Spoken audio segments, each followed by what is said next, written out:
आज की वीडियो में हम बात करेंगे सेक्शन 22 भारतीय साक्ष्य अधिनियम 2023। क्योंकि इससे पहले जो हमने सेक्शन पढ़ी वो थी 182 BNSS और वहां पर इस सेक्शन के बारे में बात कही गई थी। क्योंकि उस सेक्शन में एक क्वेश्चन छिपा रह गया था कि वहां जो बोला गया कि पुलिस ऑफिसर थ्रेट नहीं करेगा, इंड्यूसमेंट नहीं करेगा, प्रॉमिस नहीं करेगा, तो किसको नहीं करेगा? क्या विक्टिम को नहीं करेगा? क्या विटनेस को नहीं करेगा? या एक्यूज को नहीं करेगा? वो पर्सन कौन होगा जिसको ये तीनों काम नहीं किए जाएंगे? और पुलिस ऑफिसर के साथ साथ पर्सन इन अथॉरिटी वर्ड भी वहां पर यूज हुआ था कि ये दोनों को ही मना किया गया है कि आप ये तीन काम नहीं करेंगे। लेकिन ये नहीं बताया गया कि किसके अगेंस्ट नहीं करेंगे। तो इसी का जवाब लेने के लिए हमारी मजबूरी हो गई कि हम सेक्शन 22 भारतीय साक्ष्य अधिनियम को देखें, क्योंकि इसका जवाब केवल भारतीय साक्ष्य अधिनियम में ही मिल सकता है। हां, एक बात मैं आपको जरूर बता दूं कि 182 BNSS में जो सबसेक्शन 2 है, सबसेक्शन 2 के ऊपर एप्लीकेबल नहीं है ये 22 भारतीय साक्ष्य अधिनियम। वो केवल और केवल सबसेक्शन 1 पर ही एप्लीकेबल है। इसका मतलब सबसेक्शन 2 में जो पर्सन वर्ड यूज हुआ है वो तो सभी टाइप के पर्सन हैं। वहां पे विटनेस भी है, वहां विक्टिम, वहां एक्यूज, वहां सब इन्वॉल्व है। बट जो सबसेक्शन 1 है उसमें नहीं बताया गया कि वो थ्रेट, प्रॉमिस एंड इंड्यूसमेंट किसको नहीं किया जाएगा। उसके लिए ये सेक्शन देखना जरूरी था। तो हालांकि ये जो सेक्शन है 22, ये इंडियन एविडेंस एक्ट के रेलेवेंसी चैप्टर में पड़ता है। और जिस चैप्टर में ये बताया गया कि कौन कौन से फैक्ट्स हैं जो या तो प्रोसीडिंग्स में रेलेवेंट होंगे या इररेलेवेंट होंगे, तो ये पार्ट इररेलेवेंट वाले पार्ट को बताता है कि कौन से फैक्ट, कौन सी प्रोसीडिंग्स, कौन से स्टेटमेंट इररेलेवेंट होंगे क्रिमिनल प्रोसीडिंग। तो इसकी लैंग्वेज जब आप देखेंगे तो शुरुआत होती है a confession made by an accused person. इस सेंटेंस को आप ध्यान से देख लें और यह सेंटेंस आपको 182 BNSS के सब सेक्शन 1 में छिपे हुए उस पर्सन के बारे में बता देता है। यहां पर पर्सन कौन है? Accused person. इट मींस किसी भी विटनेस की बात नहीं हो रही है।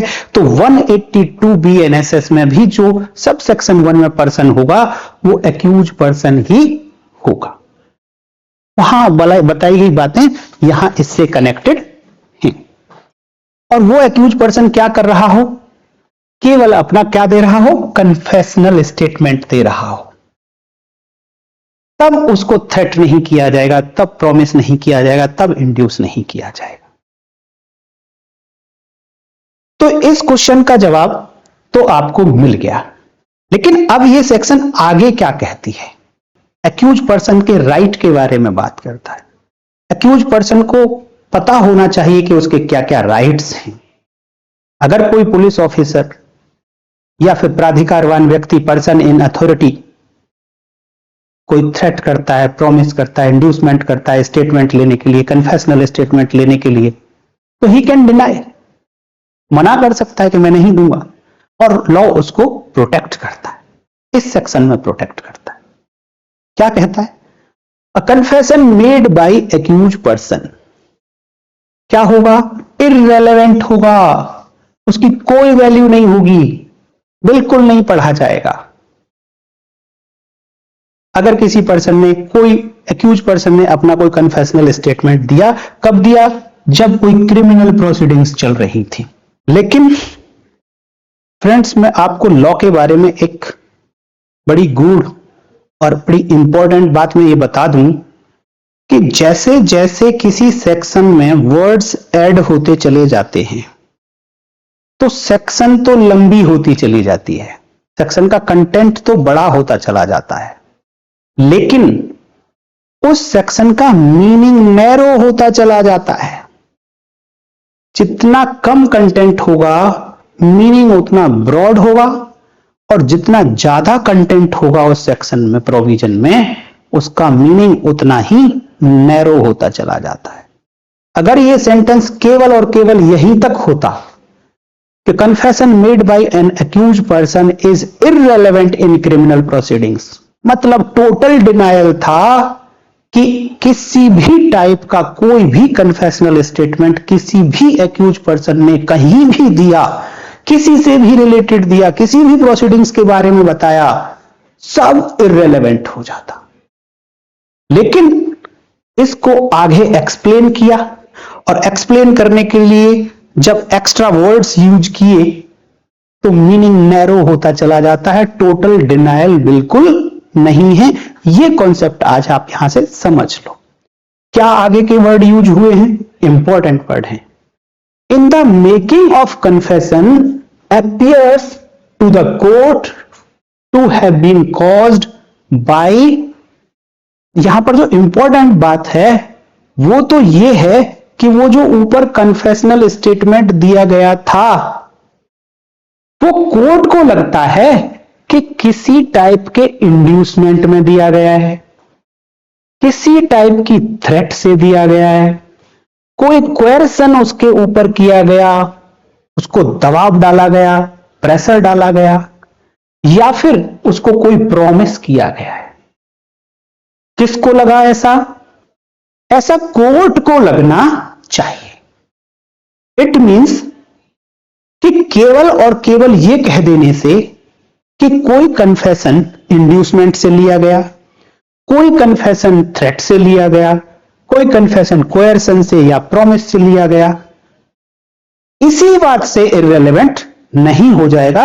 वो इररेलेवेंट तब होगा जब कोर्ट को ऐसा लगेगा।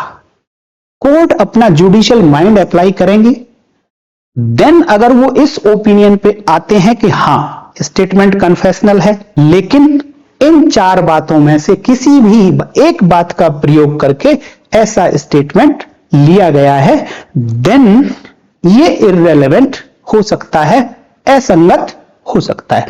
लेकिन अभी भी बहुत सारी बातें यहां पर छिपी हुई हैं जो उसको सुसंगत या रेलेवेंट बनाएंगी।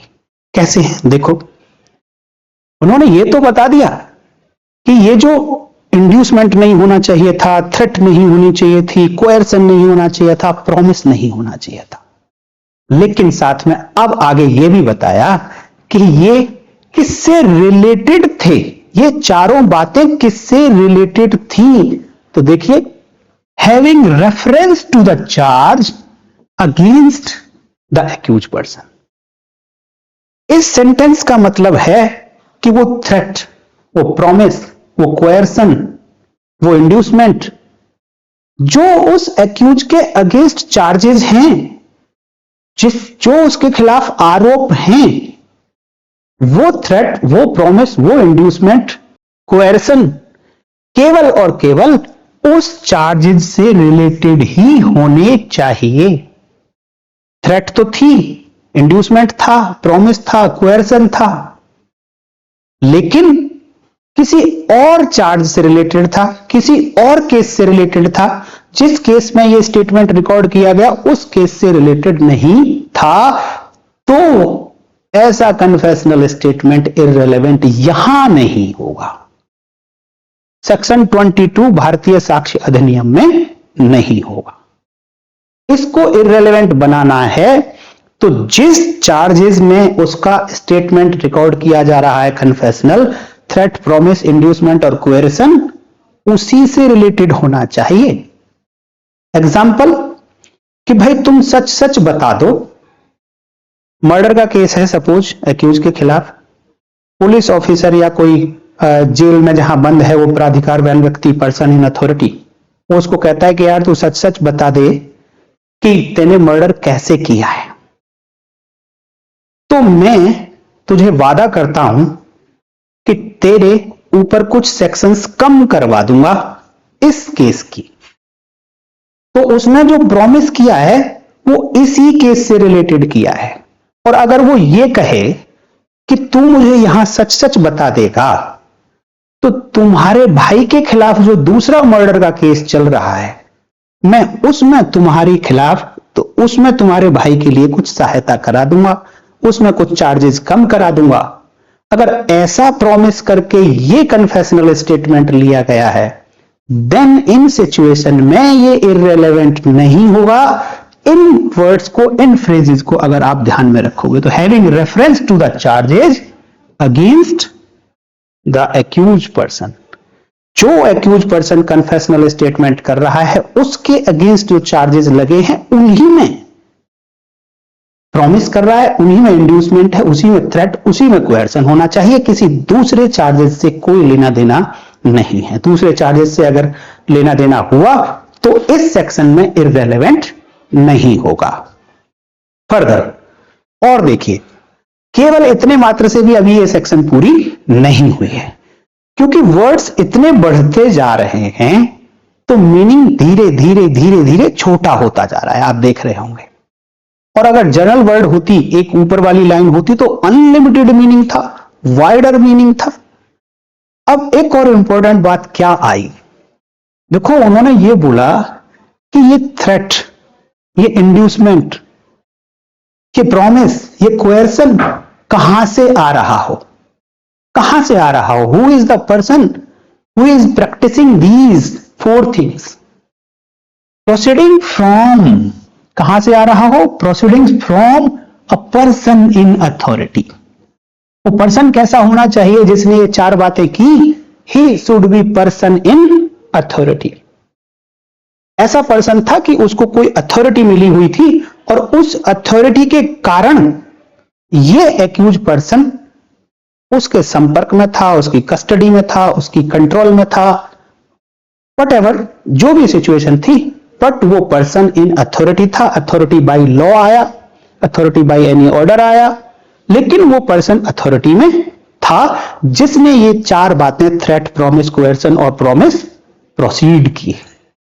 तो इंपॉर्टेंट है कि अगर वो पर्सन जिसकी तरफ से ये 4 बातें आई, वो पर्सन इन अथॉरिटी ही नहीं था, लेकिन एक्यूज पर्सन ने सोचा कि ये पर्सन इन अथॉरिटी है और उसने कन्फेशनल स्टेटमेंट दे दिया, देन इस सिचुएशन में भी ऐसा कन्फेशनल स्टेटमेंट इस सेक्शन के अंतर्गत इररिलेवेंट नहीं होगा। ध्यान देना फ्रेंड्स, केवल और केवल, केवल और केवल पर्सन इन अथॉरिटी की तरफ से प्रोसीड हुई ये बातें, केवल इतनी ही बातें इररिलेवेंट नहीं बना देती। इसमें आगे एंड से एक फ्रेज और जोड़ी गई है और मैंने प्लस लगाया है। जब जब एंड वर्ड यूज होगा, इसका मतलब यह है कि ये वाली कंडीशन भी पूरी होनी चाहिए और ये वाली भी कंडीशन पूरी होगी। दोनों कंडीशंस के अंतर्गत कन्फेशनल स्टेटमेंट आया तभी इररिलेवेंट होगा। अगर इन दोनों में से कोई एक कंडीशन फेल हो गई और कन्फेशनल स्टेटमेंट आ गया है तो वो इररिलेवेंट नहीं होगा। तो पहली कंडीशन कि वो कन्फेशनल, वो जो प्रोसीडिंग्स थी 4 बातों की, वो पर्सन इन अथॉरिटी की तरफ से आई। दूसरी बात प्लस कंपल्सरी है कि वो जो इंड्यूसमेंट था, थ्रेट, प्रॉमिस और कोएर्सन था, इट वाज सफिशिएंट, वो पर्याप्त था। ऐसा नहीं था कि वो एक साधारण आदमी को कोई इफेक्ट नहीं डालता, वो सफिशिएंट था। और ऐसा किसको लगना चाहिए सब सफिशिएंट था? अगेन कोर्ट को, कि प्रॉमिस था, इंड्यूसमेंट था, कोएर्सन, थ्रेट था, बट वो इतना भी था कि वो सफिशिएंट था टू गिव द एक्यूज, वो एक्यूज को ऐसा इंप्रेशन देने के लिए सफिशिएंट था, ऐसे ग्राउंड्स उसके मन में पैदा करने के लिए सफिशिएंट था, which would appear to the accused reasonable for supposing that by making it he would gain any advantage. उन्होंने कहा कि इतने सफिशिएंट थे ये 4 बातें कि एक्यूज को उसने ग्राउंड पैदा करके दे दिए, उसके मन में ऐसा इंप्रेशन पैदा कर दिया कि अगर वो अब सचमुच में अपने ऑफेंस को एक्सेप्ट कर लेता है कन्फेशनल स्टेटमेंट दे देता है तो he will gain some advantage, he will definitely gain some advantage. ऐसा इंप्रेशन एक्यूज के माइंड पे पड़ा जब वो कोएर्सन, थ्रेट, प्रॉमिस और इंड्यूसमेंट एक पर्सन इन अथॉरिटी की तरफ से आए और प्लस वो ये सब ऐसा इंप्रेशन डालने के लिए सफिशिएंट थे। दोनों कंडीशन पूरी होंगी देन ऐसा कन्फेशनल स्टेटमेंट इररिलेवेंट होगा। तो क्या क्या बातें उसके माइंड में पैदा होनी चाहिए, वो दो बातें हैं। दूसरी बात कि ही वुड अवॉइड, अगर वो ऐसा स्टेटमेंट दे देता है तो he would avoid any evil temporal nature, he will avoid any evil of temporal nature. तो ये टेम्पोरल वर्ड जो है वो ऐसा है कि जो हमारे जीवन में सचमुच में, जो हमारे जीवन में कुछ दिखता है, हमारे शरीर पे प्रभाव चमकते हैं, उस टाइप का कोई असर होगा, ऐसी बुरी प्रॉब्लम से वो बच जाएगा, ऐसा उसको फील होगा और ऐसी फीलिंग के अंदर वो अपना कन्फेशनल स्टेटमेंट देगा, तभी ये स्टेटमेंट इररिलेवेंट होगा। अब यहां के जो आगे के वर्ड्स हैं ना फ्रेंड्स, ये जस्ट लाइक ए रिपीटेशन है और रिपीटेशन से ऐसा लगता है कि बहुत ज्यादा इस बात पे जोर डाला गया है कि ये जितना भी सब कुछ हुआ it must be in reference to the proceedings against him. जो पहले बात बताई गई थी कि वो जो थ्रेट, इंड्यूसमेंट और प्रॉमिस आ रहा था वो उसी चार्जेज के रिलेशन में होना चाहिए जो चार्जेज उसके अगेंस्ट लगाए गए हैं। सेम ये फ्रेज भी कहीं ना कहीं उसी बात को रिकन्फर्म करती है कि ये सब जो आ रहा था, ये जो गेन उसका माइंड प्रिपेयर हुआ कि उसे कुछ एडवांटेज होगा, टेम्पोरल नेचर का कुछ बेनिफिट मिल जाएगा, इविल से बच जाएगा, वो सब किसके रिगार्डिंग होना चाहिए कि ये जो प्रोसीडिंग्स चल रही हैं इन्हीं प्रोसीडिंग्स में ऐसा होना चाहिए, तभी इररिलेवेंट होगा। अदरवाइज इनमें से कुछ भी एक मिसिंग हुआ तो कन्फेशनल स्टेटमेंट इंड्यूसमेंट होने के बाद, प्रॉमिस, कोएर्सन और थ्रेट होने के बाद भी रेलेवेंट हो जाएगा। तो यह है सब सेक्शन 122 भारतीय साक्ष्य अधिनियम। आपको कुछ रह रहा हो तो एक बार और वीडियो को अगर आप ध्यान से देखेंगे तो कॉन्सेप्ट क्लियर होगा फ्रेंड्स। और इसी तरीके से आपको लॉ को पढ़ना है, आप धीरे धीरे पढ़ते रहिए। बहुत तेज भागने के चक्कर में लॉ समझ नहीं पाते हैं। क्वेश्चन पेपर में लिखने के लिए कुछ थोड़ा बहुत कंटेंट आपको मिल जाएगा, बट एक्चुअल में अगर लॉ को समझना है तो ये पेशेंस का काम है, ये धीरे धीरे समझ आएगा। एक कॉन्सेप्ट आज क्लियर हो गया वो हमेशा के लिए क्लियर हो जाएगा और उसी कॉन्सेप्ट को आप किसी दूसरे प्रोविजन में अप्लाई भी कर सकते हैं।